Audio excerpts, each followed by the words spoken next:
Dear students, आज हम doctor Ambedkar के दलितों के उद्धार संबंधी विचारों पर चर्चा करेंगे। डॉक्टर अंबेडकर जिन दिनों में अपनी शिक्षा पूरी कर चुके थे, उन दिनों अछूतों में काफ़ी जागृति आ रही थी और वे समानता की स्थिति को प्राप्त करने के लिए स्वर्णों से लड़ाई शुरू कर चुके थे। 30 वर्ष से भी अधिक समय तक इस अहिंसक लड़ाई का नेतृत्व डॉक्टर अंबेडकर ने किया। डॉक्टर अंबेडकर ने दलितों उद्धार की दिशा में अपना विशेष योगदान दिया और दलितों का नेतृत्व किया। डॉक्टर अंबेडकर द्वारा लड़ी गई इस लड़ाई में उच्च हिंदू जातियों के प्रति गहरी विरोध की भावना निहित है और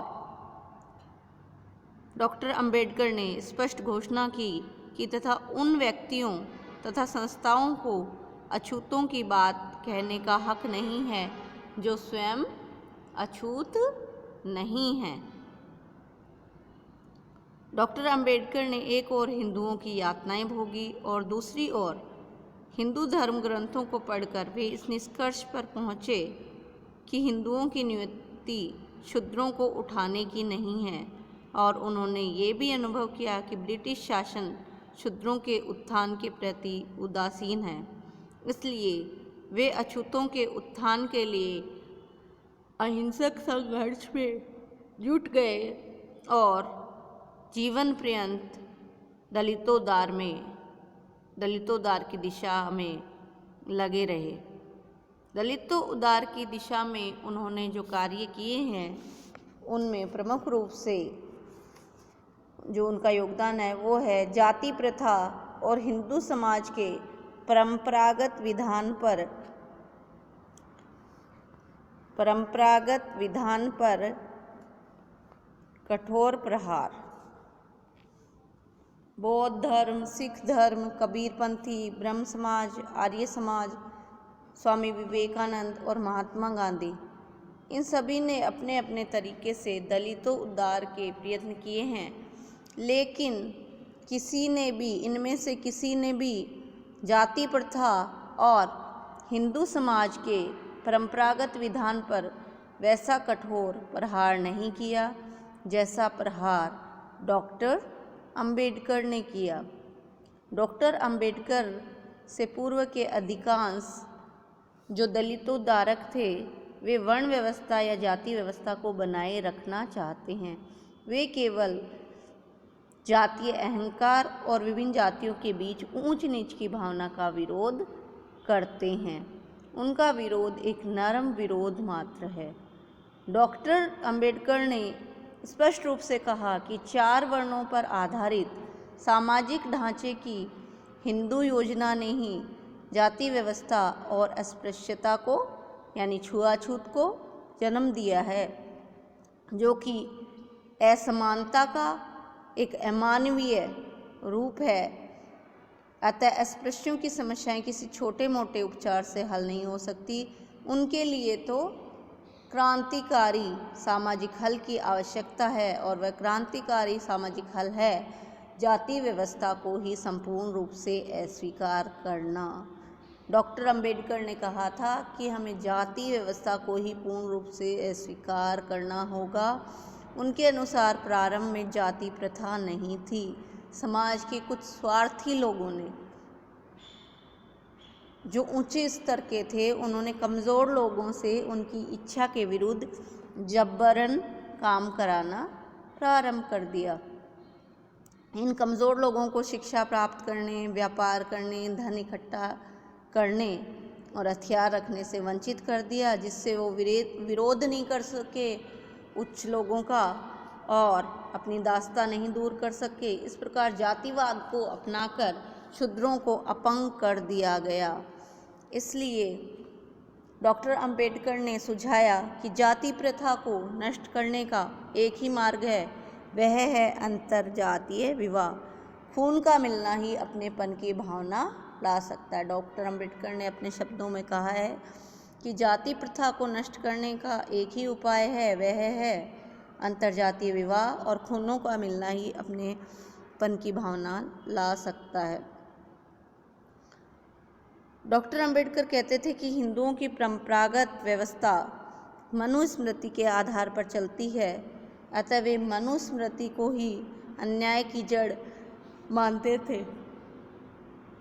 डॉक्टर अंबेडकर के नेतृत्व में अनेक बार मनुस्मृति को जो जलाने का कार्य किया गया, वो इसीलिए किया गया था क्योंकि वो इसे अन्याय की जड़ मानते थे, और उन्होंने हिंदुओं की जाति प्रथा और हिंदू समाज के परंपरागत विधान पर कठोर प्रहार किया। वे जाति व्यवस्था को पूर्ण रूप से नष्ट करना चाहते थे। दूसरा जो उनका योगदान है वो था कि स्वयं अछूतों की जीवन और प्रवृत्तियों में सुधार पर बल। डॉक्टर अंबेडकर जानते थे कि अछूतों की स्थिति के जो वर्तमान में जो स्थिति है उसके लिए स्वयं अछूत वर्ग भी उत्तरदायी है। इसलिए उन्होंने इस बात पर बल दिया कि अछूतों को अपनी बुरी आदतों और हीनता की भावना को त्याग कर देना चाहिए और आत्मसम्मानपूर्ण जीवन जीने की ओर प्रवृत्त होना चाहिए।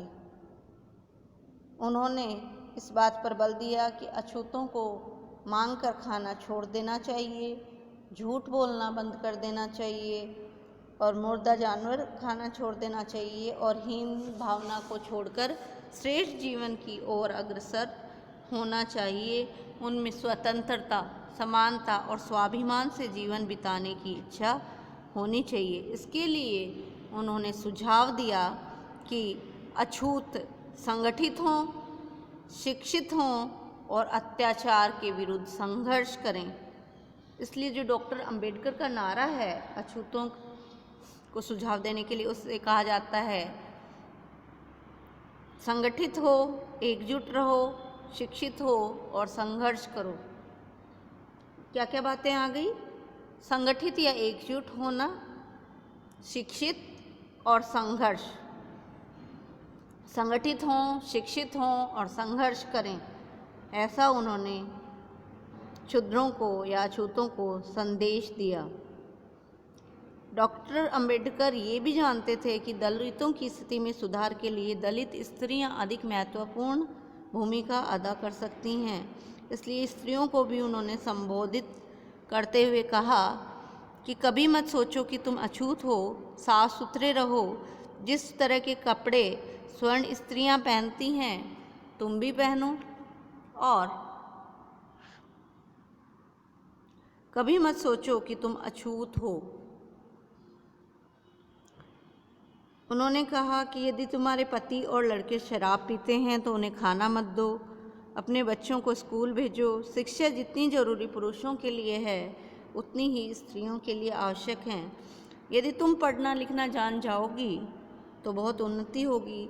जैसे तुम होगी वैसे तुम्हारे बच्चे भी होंगे, अच्छे बनेंगे। अच्छे कार्यों की ओर अपना जीवन मोड़ दो। तुम बच्चे इस संसार में चमकते हुए हो। ऐसा संबोधन किया उन्होंने स्त्रियों और बच्चों को, और अछूतों को कहा कि तुम अपनी बुरी आदतों का परित्याग करके श्रेष्ठ और आत्मसम्मान पूर्ण जीवन जीना प्रारंभ करो। तीसरा जो उनका महत्वपूर्ण योगदान है वह है कि अछूतों को सभी सार्वजनिक स्थानों के प्रयोग का अधिकार। डॉक्टर अंबेडकर ने इस बात पर बल दिया कि मंदिर, कुएं, तालाब ये सभी मनुष्यों के लिए उपलब्ध होना चाहिए। अछूतों को इनका प्रयोग न करने देना अनुचित है। इसलिए उन्होंने अपने साथियों से सामाजिक कुएं और तालाबों का उपयोग जबरदस्ती करने का आग्रह किया और इसके लिए उन्होंने सत्याग्रह भी किया। 1957 में जो उन्होंने सत्याग्रह किया वह महद तालाब सत्याग्रह के रूप में जाना जाता है। वहाँ जाकर अछूतों ने उस तालाब का पानी का प्रयोग किया। इसी प्रकार उन्होंने गंगा सागर तालाब के लिए भी का पानी उपयोग करने के लिए भी सत्याग्रह किया और 100 साथियों के साथ मिलकर उन्होंने तालाब का पानी पिया। एक और सत्याग्रह उन्होंने कालाराम मंदिर प्रवेश के लिए 1930 में किया। इसमें संघर्ष करने की स्थितियाँ भी आई, पर अनेक साथियों के साथ उन्होंने अछूतों को मंदिर में प्रवेश दिलाया। इस प्रकार डॉक्टर अंबेडकर ने हिंदुओं के व्यवहार में परिवर्तन लाने पर बल दिया और कहा कि यह सत्याग्रह हिंदुओं का हृदय परिवर्तन करने के लिए है। मंदिर में सभी को प्रवेश मिलना चाहिए, छूत अछूत ऐसा करके कोई भेदभाव नहीं करना चाहिए। मानव मात्र समान है, सभी को मंदिर और तालाब में मंदिर में प्रवेश करने का अधिकार है और तालाब का पानी पीने का या उपयोग करने का अधिकार है। चौथा जो उनका महत्वपूर्ण योगदान है वह है दलितों के लिए पृथक प्रतिनिधित्व के रूप में। उन्होंने इस बात पे बल दिया कि ब्रिटिश सरकार ने जिस प्रकार सांप्रदायिक प्रतिनिधित्व के आधार पर मुसलमानों, ईसाइयों और पंजाब में सिखों को पृथक प्रतिनिधित्व की स्थिति प्रदान की, उसी प्रकार दलितों को भी ऐसा पृथक प्रतिनिधित्व प्राप्त होना चाहिए जिसमें दलितों के प्रतिनिधि केवल दलितों द्वारा ही चुने जाएं। पहले और दूसरे गोलमेज सम्मेलन जो हुए थे उसमें भी उन्होंने दलितों के लिए पृथक प्रतिनिधित्व पर बहुत अधिक बल दिया था। इसके अतिरिक्त उन्होंने दलितों की स्थिति में सुधार के लिए कानूनी उपाय भी सुझाए। उन्होंने कहा कि मनुस्मृति के आधार पर भारत के अछूतों पर जो कानूनी पाबंदियां लगी हुई हैं वे कानून के द्वारा ही दूर की जा सकती हैं। प्रजातांत्रिक व्यवस्था अपनाने के नाते भारत के सभी नागरिकों को कानून की दृष्टि से समानता का अधिकार स्वाभाविक रूप से प्राप्त होता है। अनुच्छेद 15 और 16 में सामाजिक समानता की व्यवस्था की गई है और अनुच्छेद 17 में अस्पृश्यता को कानून की दृष्टि में अपराध घोषित करने की जो व्यवस्था की गई है, और इसके अतिरिक्त संविधान में जो अनुसूचित जातियों और जनजातियों के लिए आरक्षण की जो व्यवस्था की गई है उसमें उन सभी में डॉक्टर अंबेडकर का संविधान निर्माता के रूप में और कानून निर्माण में उनका विशेष योगदान है। यानी अनुच्छेद 15, 16, 17 में जो समानता का अधिकार है, चाहे वो सामाजिक समानता हो या अस्पृश्यता को अपराध घोषित करना या सभी नागरिक समान हैं, इन सब को संविधान के अंतर्गत शामिल करने या कानूनी जो इनको रूप देने में डॉक्टर अंबेडकर का विशेष योगदान है। इसके अतिरिक्त जो आरक्षण की व्यवस्था की गई थी उसमें भी डॉक्टर अंबेडकर का प्रभाव महत्वपूर्ण है। 1930 में डॉक्टर अंबेडकर ने कहा था कि दलित वर्गों के सदस्यों के विकास के लिए विशेष सुविधाएं दी जानी चाहिए। 1930 में एक स्टार्टे कमेटी थी, उसके सदस्यों के रूप में उन्होंने कुछ महत्वपूर्ण सिफारिशें की थी दलितों के लिए, जैसे दलित छात्रों के वजीफ़ों की संख्या बढ़ाई जाए, उनके लिए दलितों के लिए छात्रावास की व्यवस्था की जाए, दलितों को कारखानों, रेलों की कार्यशालाओं तथा अन्य ट्रेनिंग के लिए वजीफ़े दिए जाएं, विदेश में इंजीनियरिंग पढ़ने के लिए वजीफ़ा दिया जाए और इन सारे कार्यों का देखभाल करने के लिए एक विशेष अधिकारी नियुक्त किया जाए। ऐसी सिफारिशें थी दलितों के लिए स्कॉलरशिप की और छात्रावासों की व्यवस्था की, विदेशों में पढ़ने के लिए स्कॉलरशिप वगैरह की जो सुझाव थे वो उन्होंने स्टार्टे कमेटी के सदस्य के रूप में दिए थे। और इन सब से भी आगे बढ़कर उन्होंने धर्म परिवर्तन का भी सुझाव दिया और दलितों के धर्म परिवर्तन की बात उन्होंने सोची।